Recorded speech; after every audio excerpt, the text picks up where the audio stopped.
You are now tuned into the City Sultan podcast, where our purpose is cultivating leaders and our focus is spirituality, the divine masculine, and leadership. In today's episode, we'll be discussing embracing the divine feminine. I'm City Bliss. I'm City Stone. I am Blue Lotus, triple threes, emphasis on the threes, eternally. King Ra, bless, love. I'm Bashari Ansari, also known as Bashira. And I'm Mel, also known as Mellow Sage.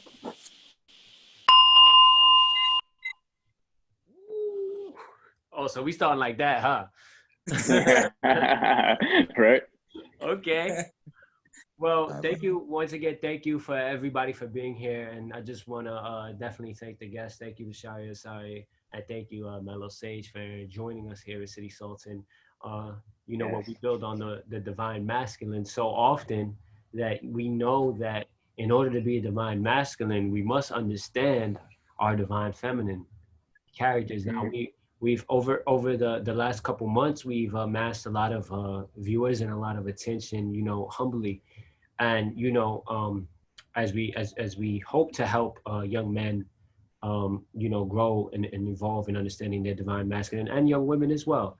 So we're going to go over a series of questions that will hopefully kind of open up the door for us understanding the divine feminine energy just a bit. And, you know, we can go in order or go in circles and, you know, wherever we land. So the first question here that we have is, and this is actually, I'm gonna have it as an open floor too. We don't have to do it in order. What role does the divine feminine play in society? Does anybody have an answer for that? Can I take a poll with that? Yeah. Absolutely. Okay, so me personally, just off the top of my head, I feel the divine feminine yin energy plays the role of the nurturer, the sustainer, the one who brings the balance, the one who brings the softness, the purity, the gentleness, and just the calmness. It's like the water. The feminine brings the water, and water is life. And it's just a healing energy that's needed to balance the masculine yang energy. Bro, you said every word I wanted to say. And I have one more to add to that, which is intuition. You know, they bring that intuitive sense, you know. Yeah, but you pretty much like covered exactly what I felt was gonna come out of me. So I appreciate you, brother. Oh, I have one more word to add to that. God. I feel that. And when I say God, I definitely mean, like, because when you're describing the divine feminine, you're describing that which is actually more prone to the internal realm, where all things are birthed from. You know, more prone to the darkness, more prone to the subconscious, which gives birth to universes and worlds. And we can look at that on the esoteric, spiritual level, or we can look at that even on a physical level. You know, it's our mother. It's all of our mothers. You know, it's the sacred of the sacred, because masculine energy is very like external. It's like very outward. Even if you look at like our private areas, we're very external. It's just how we attack the world. But female energy is more internal. And everybody knows that even on the spiritual journey, everybody, because the matrix uses the external to try to distract people, but everybody knows that the answer is within. So, you know, I think that a healthy balance between those two, which we'll get into balance later, is definitely necessary. Any other thoughts? To add to that point, you know, she is, and I say she is not to say that feminine energy or feminine expression is something that is exclusively reserved for those who identify as female, but she is, as in the she that is inside of all of us, the essence of nature, is the mother. She is mother. And even from, you know, in a more spiritual perspective, your mother is one of the first expressions of mercy, which in Islamic sense, the word Rahman, which is when we open everything in Islam, we say Bismillahir Rahmanir Rahim. And Rahman and Rahim come from the root word of Rahman and Rahim is Rahim, right? Rahamim, which means womb in Arabic. And so the first place that we come into form in this world is inside the womb of our mothers. And, you know, even our mother holds us in her womb, you know, for 9 months or maybe less in some cases, or maybe more in other cases, but for the gestational process. And then we are birthed into the world. And one of the first expressions of mercy, the first expressions of love, the first experience of life is first the breath, which we all know, breath, you know, our breath is our life. That the air we breathe is the life that runs through all of us. And then we lay eyes on our mother. And so our first expression of mercy and love in this world is our mother. And then she goes on to nurture us and breastfeed us, or, you know, nurture us through our developmental period. And so, you know, I believe someone else said the nurturer, she's the nurturer, she is the sustainer. She is also, you know, that through which we can, even you look at Mother Earth, through which we can put seeds, you know, irrigates to cultivate seeds within. And she cultivates those seeds and allows them to grow into what they are. And so we all give thanks and we all give reverence to the feminine, to our mother, to feminine energy, to women, and all things that energy is encompassing. Yes. Wow. That's crazy. I was in a trance. I was feminine like, came in hard. Love it. Elaborate. Thank you. Thank you very much. Of course. Yeah. Anyone else? Just a reminder that the question was, what role does the divine feminine play in society? I would like to elaborate as well, to just give a little highlight to the physical vessel of the feminine aspect of what we know to be as the feminine, whether it's like your astral vessel, because we all have a feminine body. And the fact that it's a bridge that helps us to be able to connect to the esoteric and to the earth in itself. It's the reminder of the place that we stand on. When we place our feet on earth, we are connecting to that which roots us. And when we stand up, we are connecting our heads to that which gives us life and gives us force from a higher place as well. So it's a bridge that connects the worlds. And if you think about the feminine aspect in terms of a tree, it's able to be able to handle a lot of different extremes all at once simultaneously, and it's able to embrace death and decay and life and rebirth and everything that's in between in this process. And it outlive and has the memory of everything that happens simultaneously. And it doesn't take too much room, but it takes up a whole lot of space.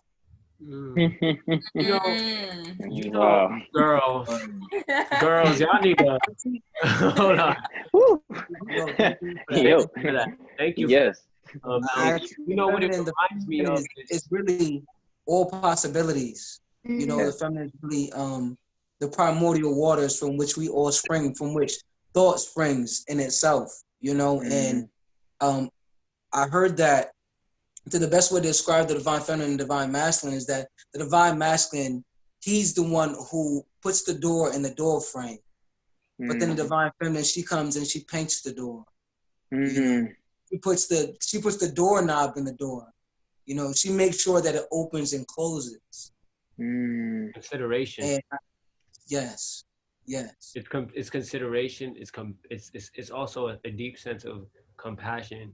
You know, even when and kind of to Mel's point, which I kind of wanted to piggyback off of, when people speak about accessing the Akashic records, and they're speaking about these divine libraries that have all the information and all the access to everything that's ever happened and everything that ever will happen, things of that nature. They're really tapping into something that is leans closer to the divine feminine womb of all that is. The void. Like, these and really they're just going into their subconscious and tapping into the unimind, which is also that yin energy, right? Bliss is the yin energy. So tapping into that yin energy and of the collective. So all of these higher thoughts, these higher conscious experiences are actually easier on a grand scale for women to access than most males, because many males are excellent. It doesn't mean that males can't do it. It's just women are just such internal creatures that even as the moon changes, the moon's tides change, there's changes going on within them as well. Imagine knowing the universe's cycle internally for your whole life. Yeah. And I love what Mel said about the divine feminine, you know, being a portal. Because if you even look at the female and the fact that they're able to bring life into this world, like, you really got to think of how powerful a woman is in the spirit within a female vessel. You know, it's like there's so much power, and I feel like wisdom and strength in such a spirit that can bring forth life in this realm. So that's definitely something to be honored. You know. Absolutely. Go ahead, man. Add on to that point, and you were saying how much experiences are contained in the feminine. This is a conversation that we started to have the other day.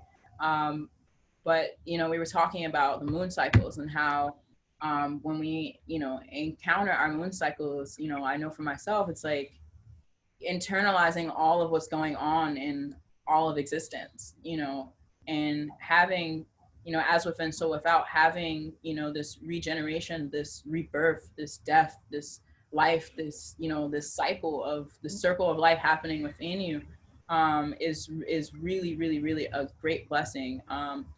To add to that point, you know, we, you know, women are also beings which we have like a higher pain index. And, you know, our tolerance for pain is higher. And I feel that the purpose for that, even you were talking about a tree, how, you know, trees can weather, you know, because they're rooted, but they're very, very strong. And the last point I wanted to make on that was that, you know, the feminine, right, and the masculine, like, you know, in a lot of creation stories, we were created as one being. You know, we were created as one being, married together, an androgynous being. Adam and Eve. Right. Or just Adam or Eve, right? So, right, but in one being. And then the creator split us into two, you know? And so in reality, we are, you know, that we are both feminine and masculine within. And you were saying, your point, you were saying that, you know, women have an easier connection to the esoteric and that which is, you know, larger. Simultaneously, I feel like the journey of the man, and I know this is one of the other questions, but the journey of the man is to re-tap into that.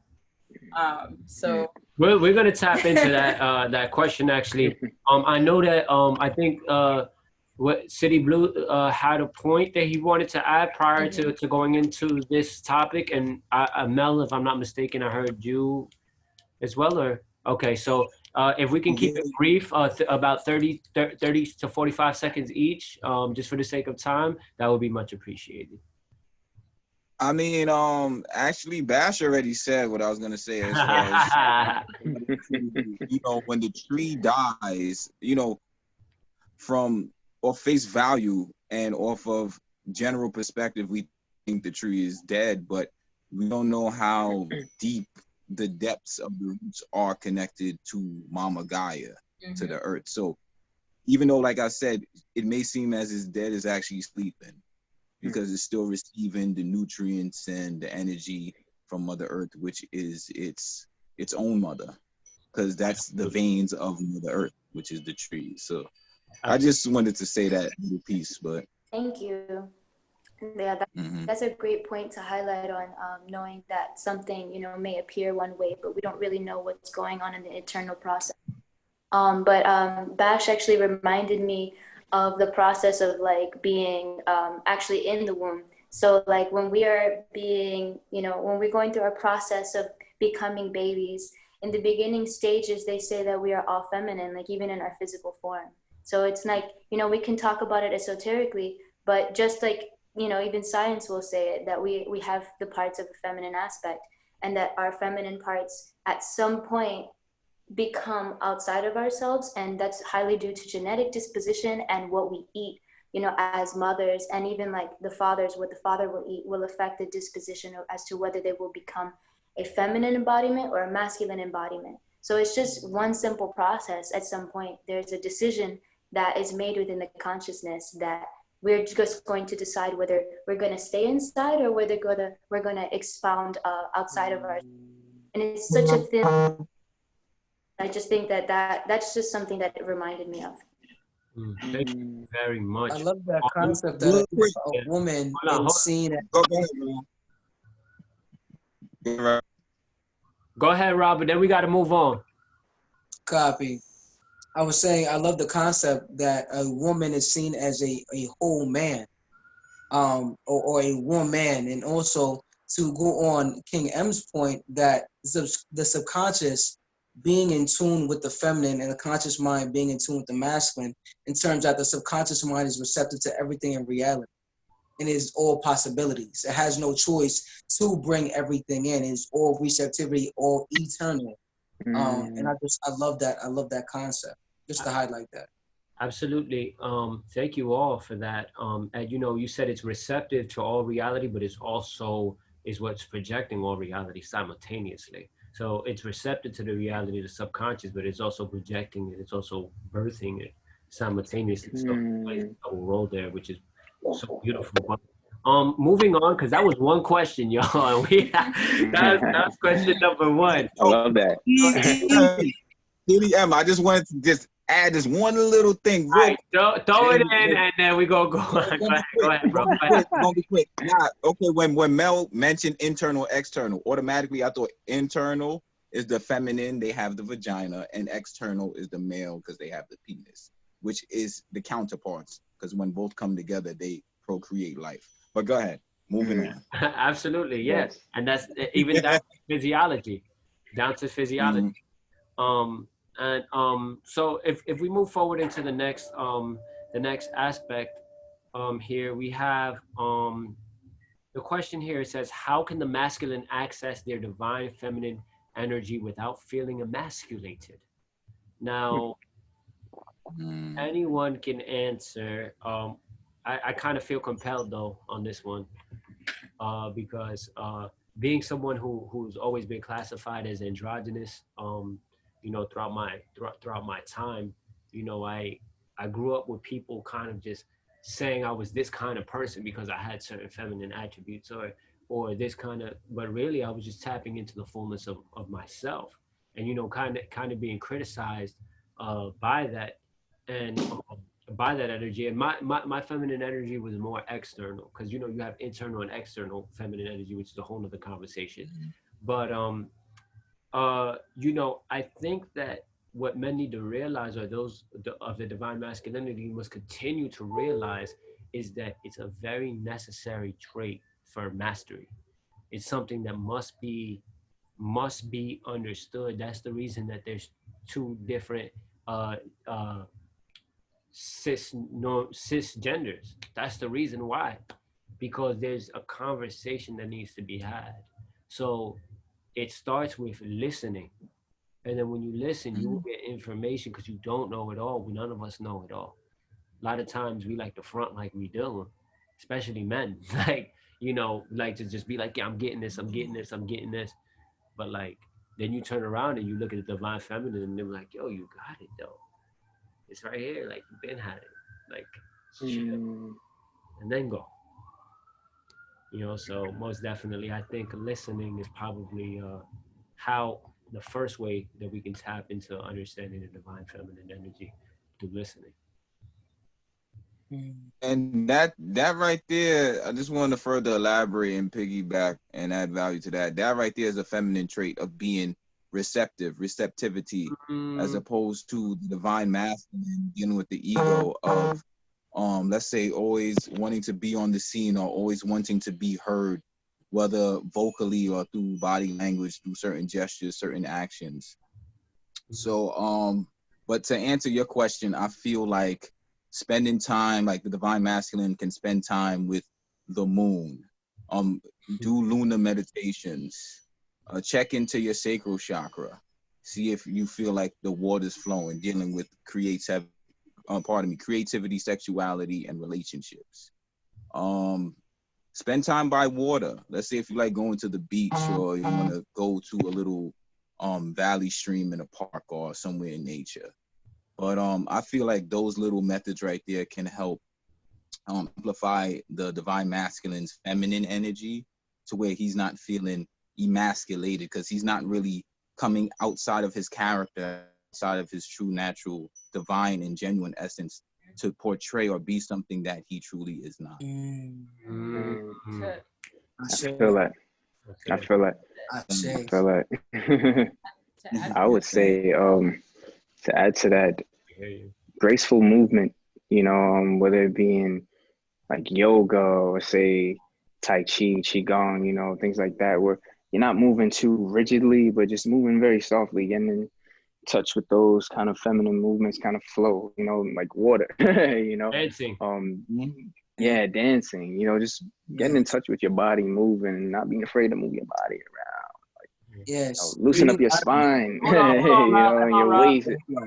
Getting out of that rigidity. Hold on, Rob. Yes. Hold on. She actually was trying to say something before Bliss, but I don't think it was. They could hear her. I didn't hear you, sorry. Thank you. So what I was going to say, thank you all. What I was going to say is that, you know, something that you each touched on in your individual ways, and City Lotus said that, you know, men have feeling like they have to fill this perception of what masculinity is, rather than being in touch with that divine masculinity.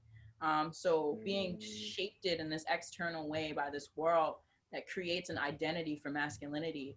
And so, you know, you can't really emasculate yourself, because you are the essence of all that is. You are feminine, you are masculine, you are all. But I feel like the perception of, you know, what happens is that same thing with feminine energy is like, you know, a lot of women wear this masculine shield, or they wear some type of protection mechanism. So even with the masculine, it's like, you know, how can you express your feminine energy without feeling emasculated? Well, I feel first you have to, you know, you acknowledge that you're a human being. You know, you're a human being, and we all are human at the end of the day, and we all that divine mother energy is coming out heavy right now. I love it. And I was thinking for the mother too. It's like we all need mama. We all need the moon. We all need the earth. We all need water. I was literally about to say, we all come from mama. Yes, exactly. At the end of the day. Exactly. Respect mama. At the end of the day. Yes. And so I like what you all said about movement, but also just being okay with, you know, another thing is that masculine shield that gets built up, where it's like, it's in this, yes, checking in with the sacral chakra. Or checking in with your emotions?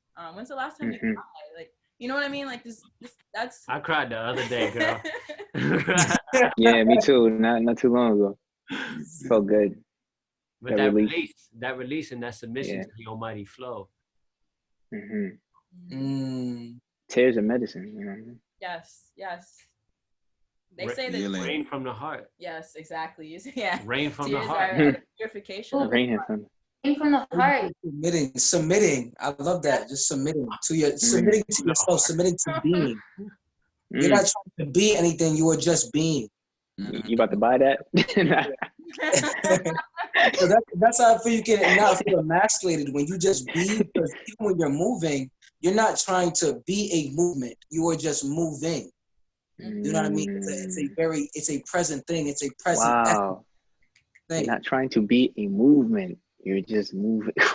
Yes. Hey. Hey. Woo. It can be stressful. Loving it tonight. It can be stressful Yes. to try to be something. Like, I can imagine dancing and I'm like, how do I keep my dance masculine? Or like, you know what I mean? I can't imagine a mind so you gotta crump. You gotta crump. But like, what if you actually want to whirl? Well, I know somebody by the name of TJ Rocca who's a dancer, and TJ, he crumps and then he does mad ballerina spins in the middle of it. And it's like, how is balance? He's like spinning like this. Wow. He's like whirling and spinning, like breaking it down. And it's like, oh my God, how you doing that on one tippy toe? Like one foot. Like, tippy toe. You know what I just learned recently? For anybody who might get in their head while they're dancing, to get out of your head, just start moving faster. I learned recently. Just start moving faster. You start thinking about how do I look right now? Just start moving faster.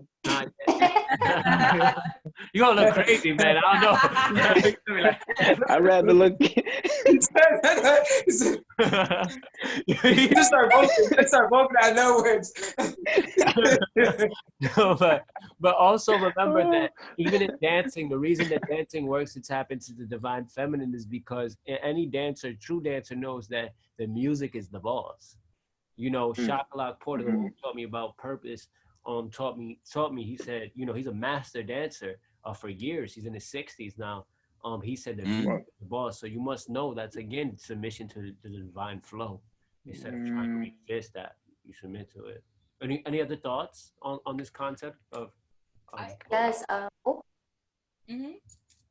So I wanted to expand on that. So the aspect of of dancing, or really just any response to music, submitting to music, submitting to the sound, is being able to tap into the right brain by silencing your thoughts, by allowing a steady rhythm become your left brain instead of thoughts and ramble and babble, and then your right brain will just speak to your body as is. But within that, in order to be able to create it into something, whether it be through singing, whether it be through dancing, whether it be through whatever form of expression you have, whatever kind of movement it fits you, we have to be able to lose fear of what we feel.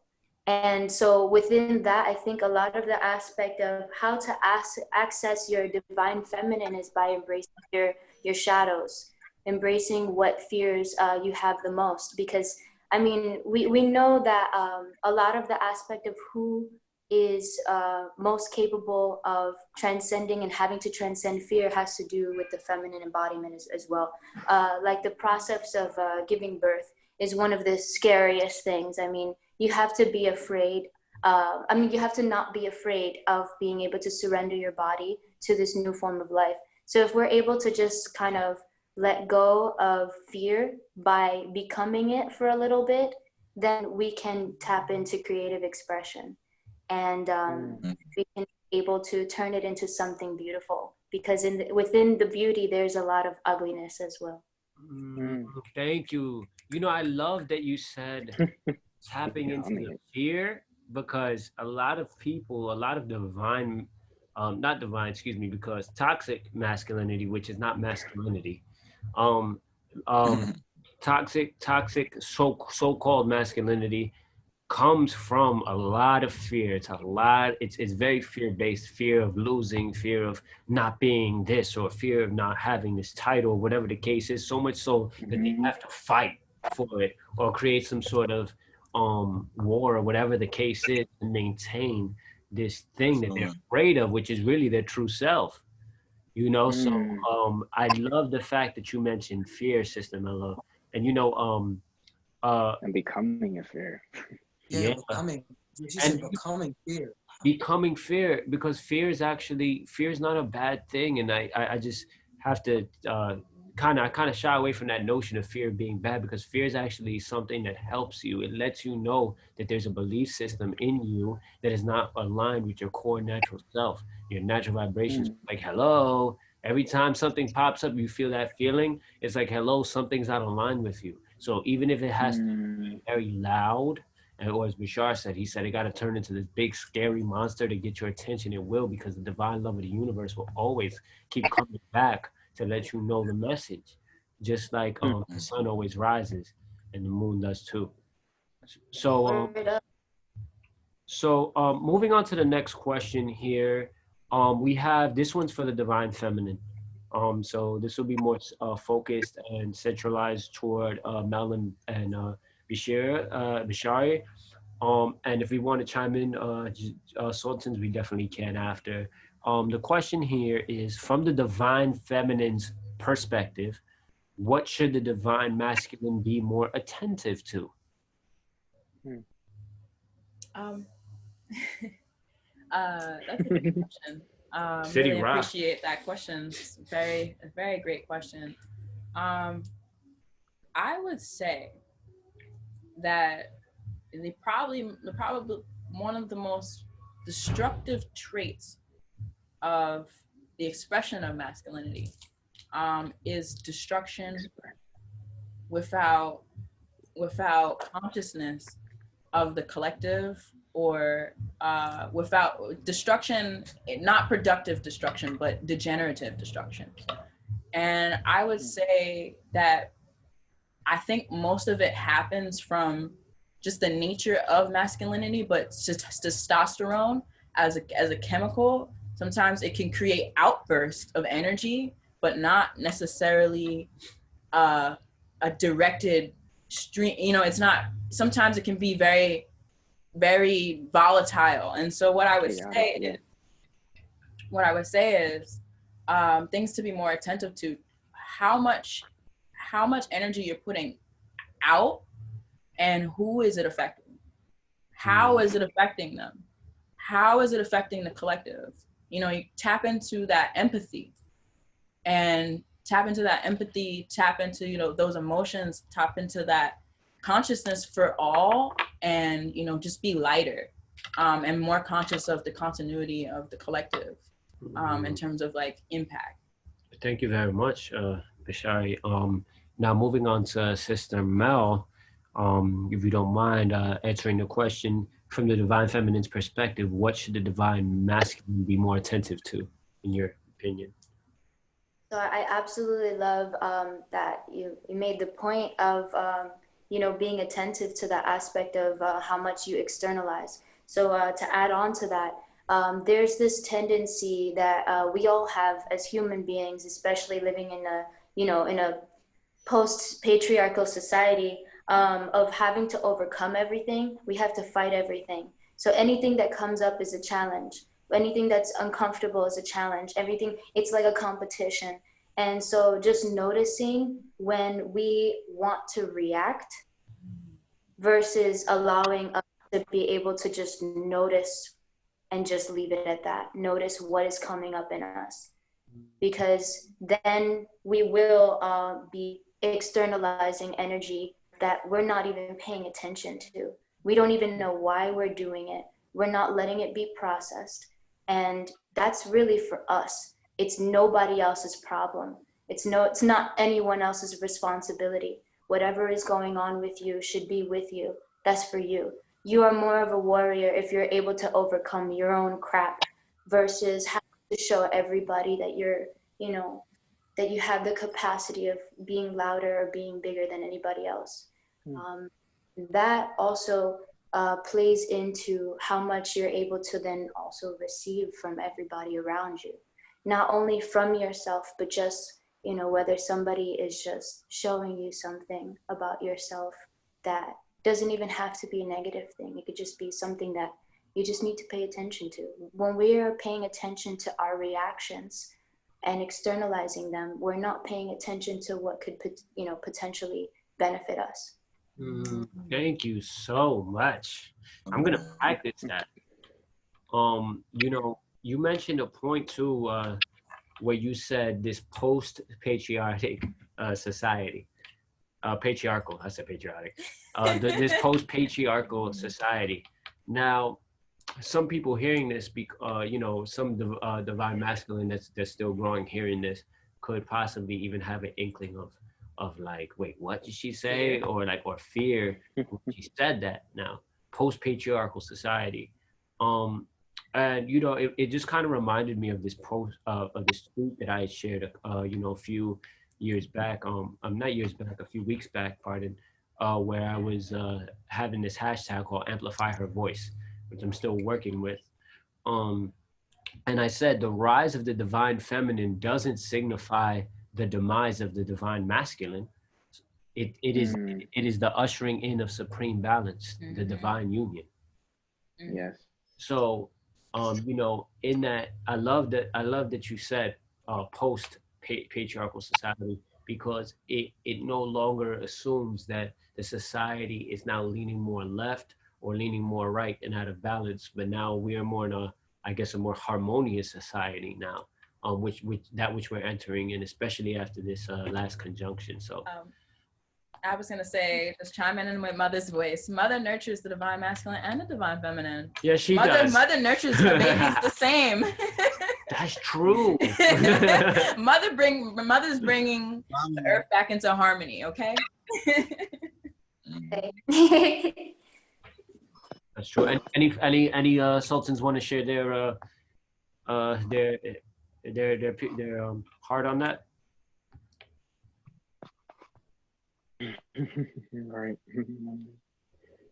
And you know what the thing is, the reason I choose not to articulate in this moment, because I am practicing what she even articulated just then, in terms of being more receptive and listening and not reacting, but reacting internally and allowing more to come in. So I say that to say less. Thank you. To add to that point, I love that you guys are so receptive at this moment. It's a really beautiful scene moment. I want to add to those points. What Sister Mel said. She was saying that being able to not being conscious of our reactions and sitting with that. And we mentioned fear earlier, and we also mentioned pain. We also mentioned how being able to cope with what's going on internally without having to respond outwardly, and acknowledging that pain, sitting in that tension or whatever it is, and allowing yourself to go through it without the fear, without the fear attached to it, but that process right there, I feel, is something that, brings us all into harmony. Absolutely. Thank you so much. Is there anyone else who has a thought on that, or if not, we'll move on to the next question. The next question here is, pardon me. The next question is, what are the most frequent most frequent limitations between harmony of the divine sexes? So what are some of the limitations that are keeping this harmony away from the divine sexes? Double standards. I can't elaborate right now on double standards per se, but that's the first thing that came to my mind. I just wanted to vocalize that. I say communication. I agree with you, City Blue, but to add to that, communication. Just being clear about how we're feeling, because I've been during my journey been realizing the importance of just clear communication and truth up front, and how much easier it makes everything. So yeah, very simply, communication, honesty, and being very direct and not being fearful. Bashara, you spoke on, the sacral chakra earlier. So like, being comfortable and okay expressing feeling, I think is very important. I think, definitely programming and realizing that we all grew up with different programming, you know what I mean? Like a lot of feminine being taught to want to pursue things like marriage, like, you know, grow up and, you know, have a man that loves you and, you know, go get married, and kind of this whole white picket fence type of scenario is promulgated, as opposed to as a young man growing up, you know, you have the, you know, your uncle or your big brother pull you aside and say, you know, bro, it's all about getting a hose. You feel what I'm saying? Like, you know, it's a different, we're programmed in a different way. And then we came to each other at this crux in our lives, and now we have different expectations from each other, and there's a disconnect, you know. So being very conscious of the programming that we've been indoctrinated in, you know, as we grew up. And I was gonna say, to further elaborate on what you just said, City Rob, once both sexes are aware of the faulty, obsolete programming and mental conditioning, then they can start and initiate the road to recovery, to reprogram and recondition the mind, and see that everything that was taught was unrighteous, if you will. It was not of pure intention, but at the same time, it's just what's been passed down because they didn't know any better, you know. But once you know better, you do better. I would say is, you know, in this transition period between ages, you know, this last age that we were living in had a lot of kind of structures and systems that, you know, kind of controlled people's belief systems and the way they express themselves. And, you know, in this post-patriarchal society, you know, it's about ripping past those layers of limitations. Whereas, like, for example, a lot of the limitations I feel like between harmony and especially, you know, both, you know, feminine and masculine energy have been harmed by this malpractice of, you know, this misinformation of what it means to be, you know, feminine, what it means to be masculine, what it means to be human. And I feel that, you know, these limitations, you know, I feel like one of the major limitations for harmony is that, you know, a lot of the times I feel that, you know, because we were living in a patriarchal society, I feel like there's a inclination of the masculine to control the feminine or to shape and sculpt the way that everything looks and, you know, or has a certain expectation. Whereas I feel, you know, that it may be a limitation as to, you know, how we can grow. So yeah, I think that those limitations take the form of, you know, just our perceptions and what we were given from the last age. Absolutely. And, you know, considering that we moved into the age of Aquarius, which is a very androgynous sign, it does denote harmony and balance. So, absolutely. And lastly, did you want to speak on that? Oh, did you want to? Yes. So I wanted to jump in with the aspect of lust. I think that lust is a big division between the aspects within ourselves. When we look at one another, we tend to personify each other in a way that we may have either been pre-programmed to, or maybe just in a way that is programmed in our DNA. Something that, you know, ancestors past had certain tendencies that we may have had in our DNA memory may come up. And we have to be able to understand that lust comes in so many different forms. It can be sexualized, or it can just be hoping that somebody is an embodiment of something that they really aren't. Making someone out to be something that they're not doesn't really allow them to be formless. It doesn't allow us to be able to receive the new self that they are. And I think that also is an inhibitor in communication as well. I think that these things are all connected.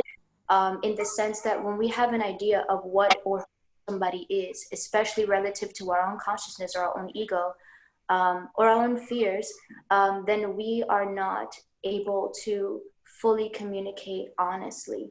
We're mostly communicating from a perspective of what we think or what we want, not from what we need.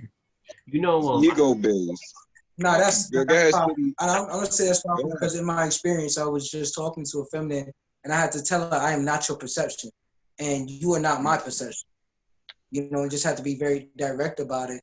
And so it's exactly what you articulated, that you have to be direct about.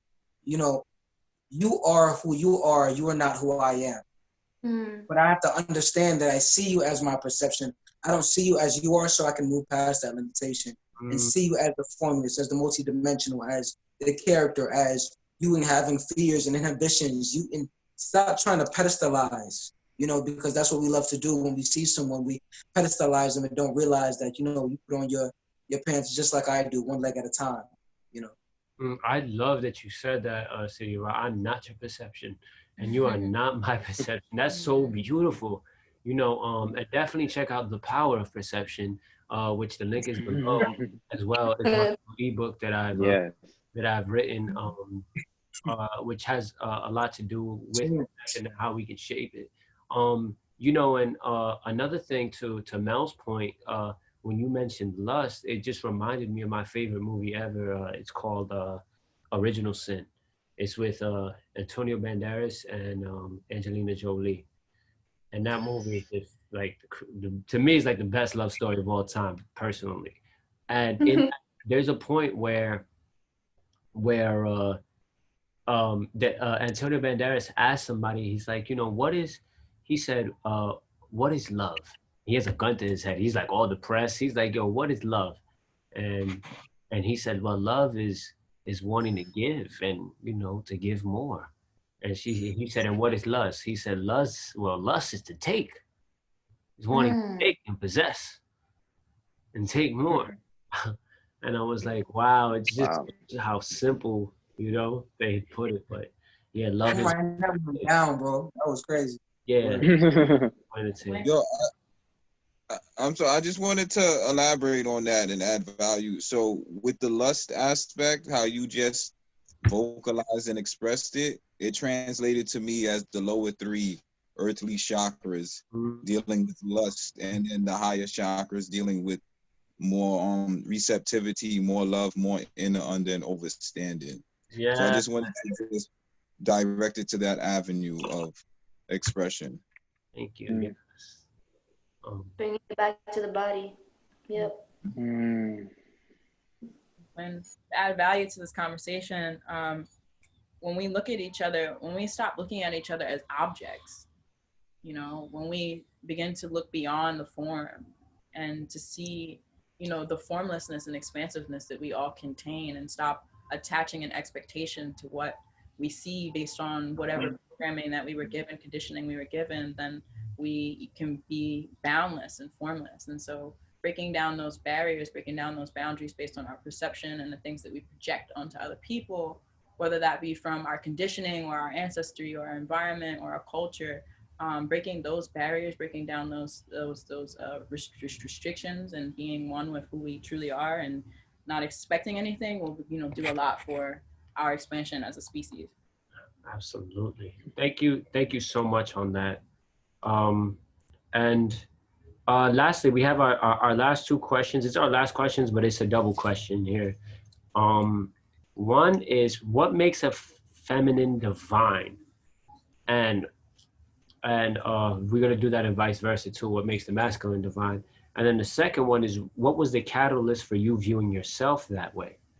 So we'll start with the divine feminine aspect. What makes someone divine feminine? Goodness, that's quite a question. I know, that's loaded. You know, it's hard to put it brief, but like if you can, you know, just even explain a little bit about what would make someone, what makes a feminine divine, like so, feminine energy divine. I say rawness. I think that's fitting, you know, for both masculine and feminine, but especially for feminine because it's more necessary to bring that out more, to cultivate it more. So being able to just be, bringing back the fire into the feminine, because we know that feminine aspect has a lot of water. We know it to be fluid, and we know that water can be really powerful in the right circumstances. But a lot of the times we tend to think of water as very soft.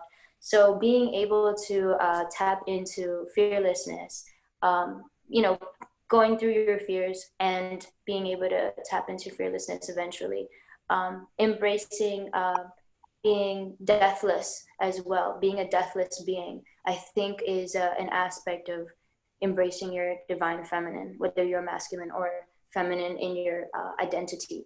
or none or neither. I think that just being able to experience whatever form you are in, and knowing that it is very transcendental, it doesn't have a particular image. When we think of divine feminine, we see a lot of portrayals of beauty and, you know, and flow and this, and it's like we think about fairies and we think about flowers and we think about mothers, we think about tenderness and gentleness, we think about beautiful things, but it's really a combination of everything. So bringing it back to raw and deathlessness, because it is constantly a rebirthing process. So when we embrace that aspect within ourselves, that free form, I think that that's a good embodiment of the divine feminine. That reminded me of Kali.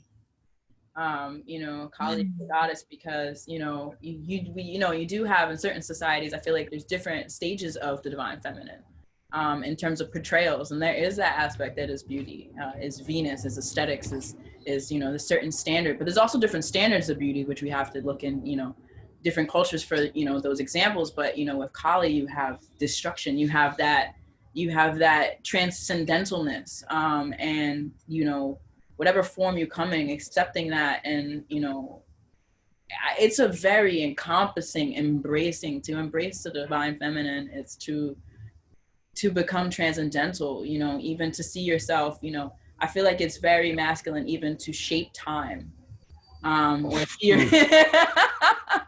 you know, when we are timeless, and I feel like timelessness is feminine. And so, like Mel said, it's like, you know, embracing our, you know, deathlessness, embracing, because you even think about the phoenix and the rebirth, and the phoenix, you know, you know, phoenix is rebirthing, and women do that every month. So, you know, you think about, you think in an internal process, you know, we look like we're cool and we look like cucumbers on the side. Back to what Lotus was saying about the tree and the roots going deeper. Some of y'all.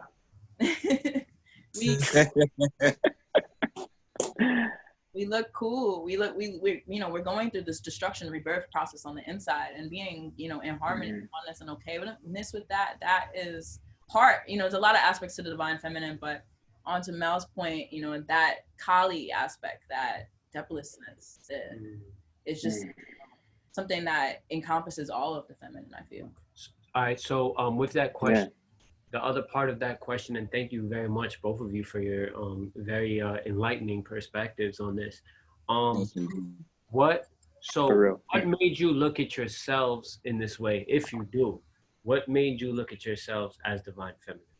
What was the catalyst? What was that? What was there a particular moment where you seen yourself that way, where you decided to ascend in perception of yourself into that rawness? When did you become raw? Like, was it like, what did you become the whole situation, but where did that rawness come in, where you just like, you may not have articulated it as divine feminine yet, but you felt this new transcendental stage that you had reached in yourself? Straight up, when I let myself just go nuts, just go wild, to the extremes of everything that I felt, all my impulsivities, tapping into everything that I was scared of, just diving right into it, going into places that were unknown, being around people that were dangerous, like knowing the limits of myself and the fact that it really was limitless, but that going to the extremes helped me understand that there was a center, there was a core, there was hiding all of that.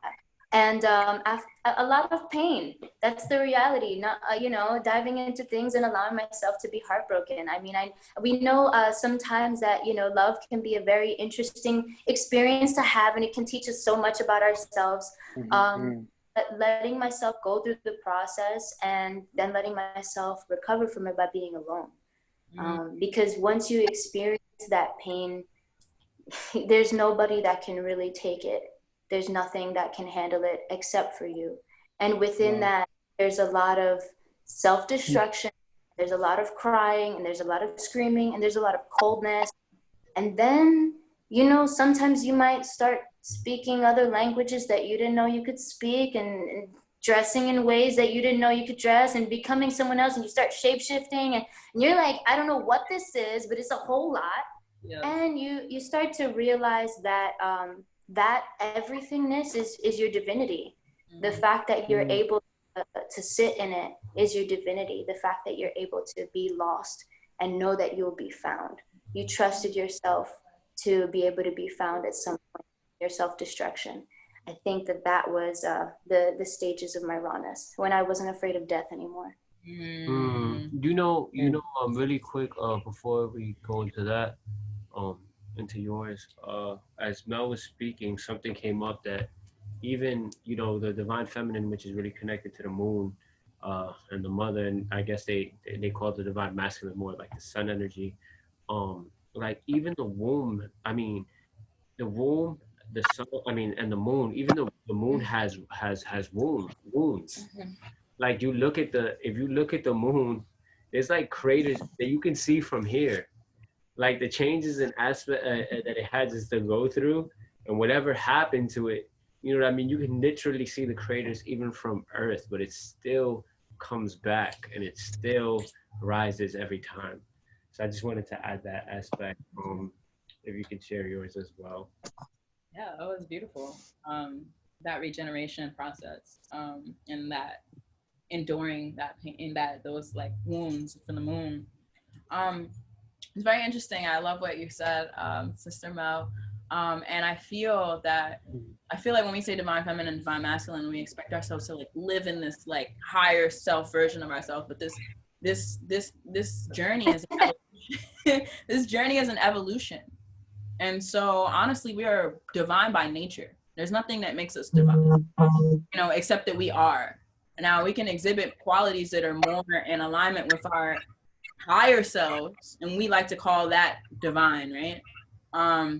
Or we can be, there's certain aspects of the divine that are in the complete lower self, and then there's some that are in between. So it's an evolution, and it's very interesting that, Mel mentioned everything that she mentioned, because personally, like my journey with, the divine feminine and divine masculine is very interesting.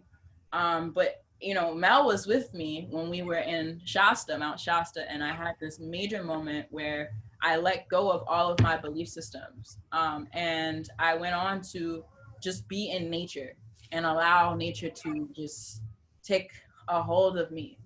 And what happened was, as the process went on, I was wild. Mel knows. At some point, my moon cycle came. I went through this extreme process of like pain, and there was a lot going on in the root chakra of the earth.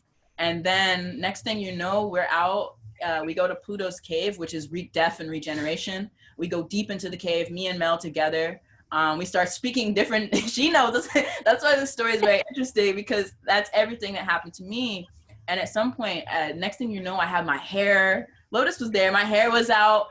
I had like blackberry paint on my face. I was very wild. I was just like, and when I was there, I mentioned, like, I referred to the divine as Al-Rahman, Al-Rahim, which is the womb. And I just gave reverence to nature and put all of those belief systems and establishment systems to the side and allowed myself to be present. And sure enough, she took me in and she rebirthed me. And that's just my journey with the divine feminine. If I have one more second, I want to have. Yeah, okay. Yeah, surely. So, and I just wanted to add, this second point is, so the feminine is something that this divine is something that we're constantly cultivating. And just, I feel like this is important for the conversation. But as a woman, at first I didn't understand. I was like, why are people calling themselves divine masculine, divine feminine? We're all androgynous. You know what I mean? Like it didn't really click to me until, recently. And so I'm somebody who has dabbled both in the divine feminine and masculine, and doesn't really resonate on, I realized I could be a divine feminine who's in tune with the divine masculine. And so, so that journey, that evolution, I feel for me is something that's still evolving for me as a woman. And I feel like that journey is okay. And so, yes, I just wanted to share that aspect, that even I'm not done developing. So thank you for saying that too, and for being transparent on that point, both of you. Yes. Now the question for the last segment, the question is now directed to the divine masculine. What makes a divine masculine what makes a divine masculine, and what was your catalyst for you viewing yourself that way? Now this goes to the gentleman, the Sultan, and definitely the divine feminine is welcome to chime in.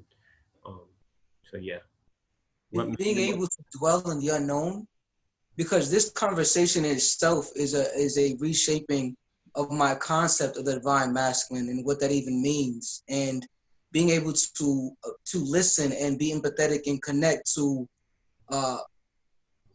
myself in terms of there's an all possibility. I don't have to connect to the external. I can connect to an internal emotion about how I even feel about us even having this conversation right here, it being this present moment, connecting to that present moment and not being so self-conscious about what I'm going to say, or there's this, of course, being relevant, but always staying true to self.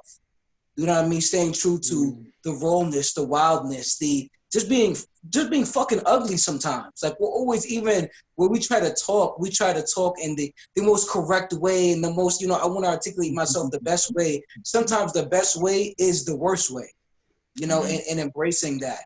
And embracing that, even though it came off like that, I know myself 360 degrees.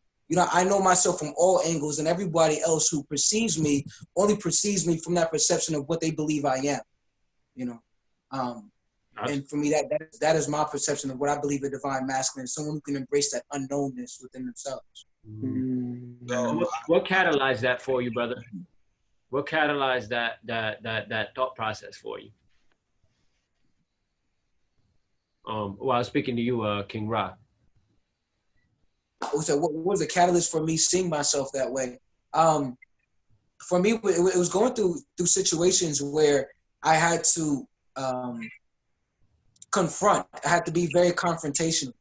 I had to be very direct. But it wasn't a directness with anyone else. It was directness with myself, and me stop trying to dodge myself, trying to dodge my own thoughts and dodge my own belief system and dodge my own patterns. Being able to really look at myself and not just basically just that eye, what this eye symbolizes. Being able to see myself internally for what I am, not for what I believe myself to be or what anybody else believes I am. Thank you very much.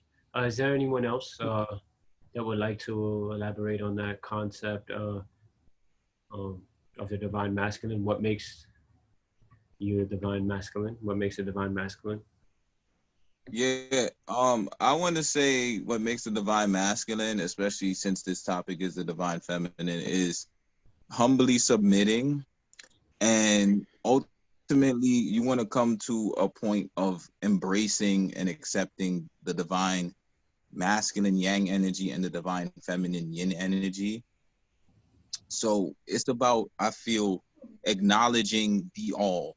I actually want to pedal back and piggyback on what Bashira said when you was in Mount Shasta in the cave, and you was just in your natural rawness, and you just completely disconnected from all belief systems and just coming back to that oneness sense of being, because we are a reflection of Mother Earth and the universe.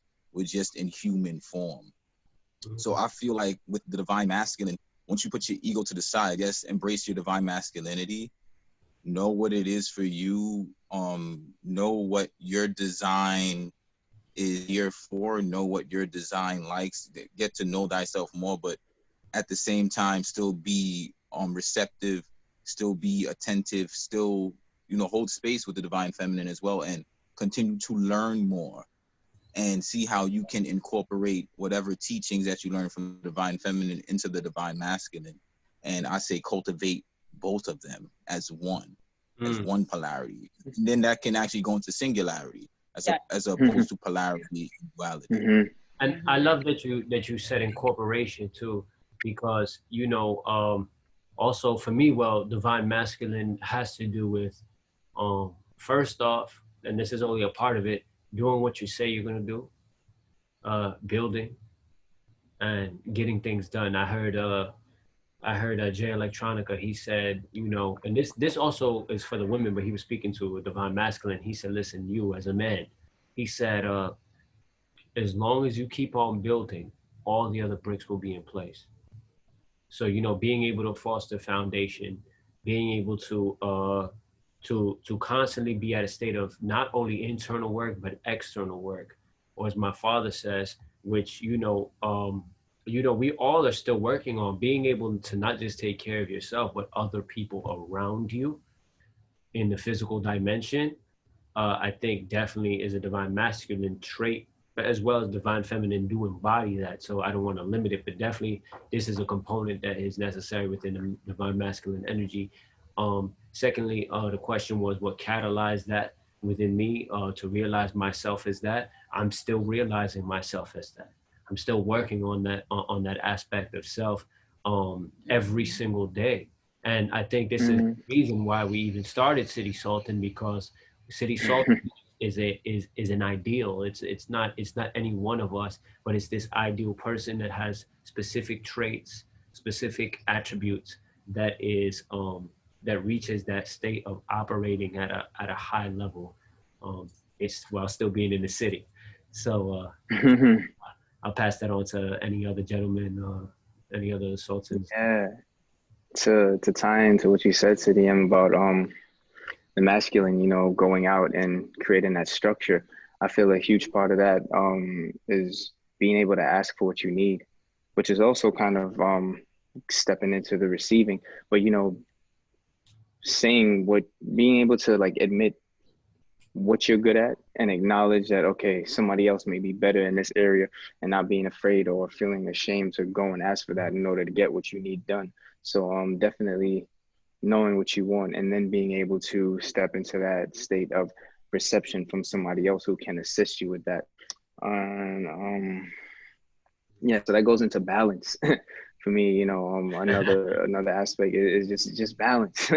I think that's huge for the divine masculine to just be aware. I think every one of us like kind of stated on it, being aware of that masculine presence. And City Lotus, you had said this, but also just be submissive as well, to the divine feminine, because there are, to a degree, we all play out these energies, and just recognizing that is very important. And the catalyst, man, I can't think of a catalyst, but I will say that as well as you, City M, that it's something that I'm continuously working on and developing within myself, just mastering this energy that I embody and like fully just becoming comfortable with embracing in that feminine aspect of myself while still retaining that masculine energy and building up that masculine energy. It's just a continuous growth process, because I've always leaned more to the feminine side, I believe. And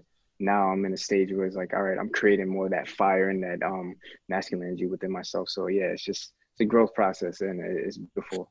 And I'm so grateful for the presence of these divine goddesses tonight, because it's just, it definitely brought balance to this show, and it's just beautiful. I appreciate y'all so much. Absolutely. Thank you so much, and also being able to converse with you too, because part of being divine masculine, as I think almost all of you have stated, is being able to understand and speak the divine feminine language, being able to speak that language and understand it. And I feel like you wanted to share something, because all right, so basically, go ahead. Speak the language, but also embody it. I think what everyone said here is unity. So it's like divine masculine is divine feminine. It's the union. It's that the union of the divine feminine and the divine masculine is unity. It's that oneness. It's the reconnection of those split beings within one person. Yes. Returning to source, where we came from, that oneness. So as it's like about building, but it's like, how can we build holistically? How can we be right? And it's about, as City Bliss said, building and doing what you need to do on an external level, but not being afraid or not feeling emasculated by the fact that you may have to ask someone, or using community, not the individual. It's not the machismo masculine by himself. Right. It's the machismo, it's the masculine in a community. And that community that, community is like key to divine masculine and divine feminine. Community, wow. Community. And then lastly, Mel, if you can close us out, you know, we appreciate y'all. There became Blue Express, the City Blue. Did you express? Yeah. Yeah. Everyone express. Go. So, yeah, go ahead. Go ahead, sis. All right. Just to kind of give another perspective, as a feminine embodiment, a lot of the aspects within myself have been realized because my masculine divinity was first really in my journey. I didn't really understand that I had to embrace the divine feminine aspect or whatever. I never really seen too much of a division with it. Same thing as Bash. And within my journey, I really saw myself like more in this masculine kind of light because I was external. I've always been a giver. I've always been a doer. And also, I think that the process of integrating has brought me into a new form of a healthy masculinity. And I think that some of the traits within that are grounding, not being so divided, being able to assimilate and just be with those aspects of self. Grounding allows you to be able to hold space. And I think that a lot of us have understood that one of the biggest roles that we embrace the masculine for is the ability to hold space and lay out foundation. We can't really do any kind of building if we don't have a foundation, if we don't have any kind of grounding, if we don't have connection to what is below us. We need to be able to humble ourselves and to assert ourselves as humans that are connected to something that is greater than ourselves, and be okay with whatever is going on within ourselves and be able to sit with ourselves in order to do any kind of building. And in order to do the building, we have to come up with ideas. We need creativity. So we have to be able to tap into darkness. And when you're tapping into darkness, when you're tapping into an unknown state, when you're going into the divine feminine, you need to be grounded. You need to be solid, or else you will be lost. So I think those are some of the biggest aspects that come to mind with divine masculine.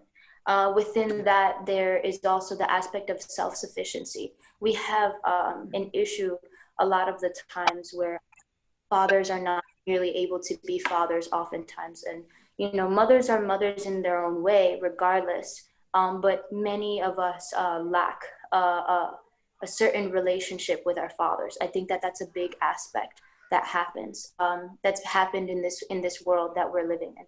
We don't really know what a healthy father looks like a lot of the time. And so I think that one of the aspects nowadays is also self-sufficiency, knowing that you can provide for yourself and not having to depend on another person or anything external for your groundingness, for your fullness. So self-sufficiency is a key within that. And also another aspect is discipline, being able to be consistent. Like you had mentioned before about being about your word, doing the things that you say that you're going to do and implementing them constantly, making them into a mantra, making them into a meditation, making them into a physical practice. Those are all aspects that contribute to divine masculine that we all need to cultivate within ourselves. Thank you so much. I just wanna clap on all of these opinions and points, and yeah, so much. And, for real. And, you know, we appreciate everybody here. And you know, City Bliss, he actually had an announcement for us. You know, and once again, thank you, Sister Mashari Ansari and Sister Mellow Sage for joining us. And City Bliss, he did an announcement you wanted to share. Yes. I just want to start off by saying thank you again to these divine feminine that joined us today on the show. Like, this has been really beautiful, and it's a wonderful way of us closing out, you know, season 1. Episode 8 is, last episode of the season. We'll be coming back strong season 2. So, even bigger and better, just City Sultan's gonna keep growing and, expanding. And we're just so happy and grateful for everyone who's tuned in over these past few months. Like it's been a beautiful journey. Just coming together and discussing like great topics and really just building, really coming together as community, doing it in real time. And I'm just grateful and looking forward to building more. Absolutely. Oh, we got to bring out all the sounds. Oh yeah, hold on. Right. Bring out all the sounds. Yeah. But season finale, bring out all the sound, King at midnight. Bring out all the sounds. Hold on. Yeah. Everything going in there. Wow. Season finale of City Sultan. Yeah. Birthday 2021 right now. Yeah. So grateful, so honored. And I'm so honored to know that we had the Divine Feminine that came to end this episode. Did you want to play us out? Episode 8. Okay, so City Ra, by Akasha's permission, may Sister Bashari Ansari play us out on flute. Please. Right. Let's do it. Oh, she got the double. Oh. Oh, she was.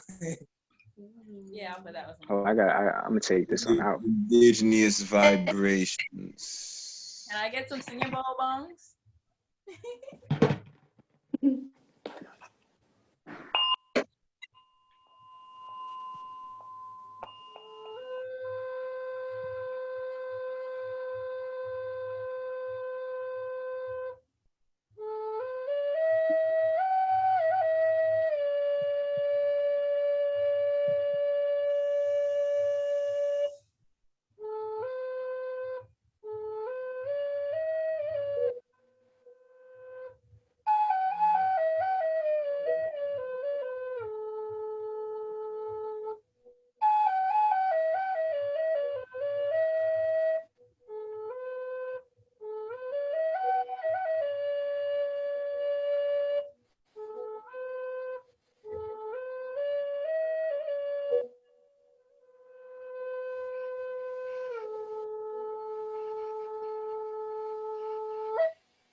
Yes.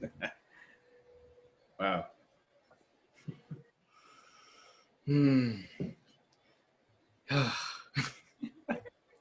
Thank you for that. Right. Give thanks. Thank you. That was beautiful. Well, we come to the end of another beautiful episode. I am City Bliss. City Stone, the most stone to walk in crystal. I am Blue Lotus, 333s, emphasis on the 3s, eternally City Blue. I thought you knew, now you do. I'm City Ra. Bless. I am Bashira, also known as Bashari Ansari. And I am Mellow Sage. Thank you for doing this for the Cancer full moon. Yes. Indeed. Okay, City salute. City salute. I've always wanted to say that.